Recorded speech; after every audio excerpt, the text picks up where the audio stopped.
ചാലക്കുടി നിയോജക മണ്ഡലത്തിലും UDFന്റെ ഏറ്റവും പ്രബലമായ ഘടകകക്ഷിയാണ് മുസ്ലിം ലീഗ്. തീർത്തും ന്യായമായിട്ടുള്ള ഒരു ആവശ്യമാണ് അവരുടെ ഭാഗത്തു നിന്ന് നമ്മളോട് പറഞ്ഞത്. പക്ഷേ കോൺഗ്രസിൻ്റെ ഭാഗത്തു നിന്ന് ചിന്തിക്കുമ്പോൾ പാർട്ടി എടുത്ത തീരുമാനം നിലവിൽ ഘടകകക്ഷികൾക്ക് സ്റ്റാൻഡിംഗ് കമ്മിറ്റി ചെയർമാൻ സ്ഥാനം നൽകേണ്ടതില്ല എന്നുള്ളതാണ് ആ വിഷയത്തിൽ പാർട്ടി എടുത്ത തീരുമാനം. പാർട്ടി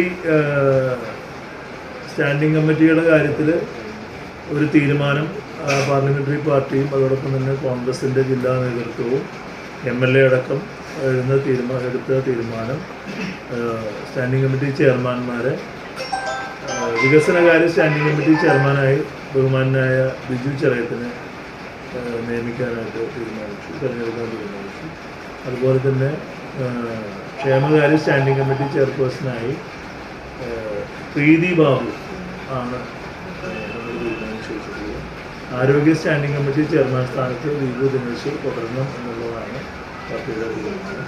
പൊതുമരാമത്ത് സ്റ്റാൻഡിംഗ് കമ്മിറ്റി ചെയർപേഴ്സണായിട്ട് ആനി പോൾ 28ാം വാർഡിലെ കൗൺസിലർ ആണ് വരുന്നത്.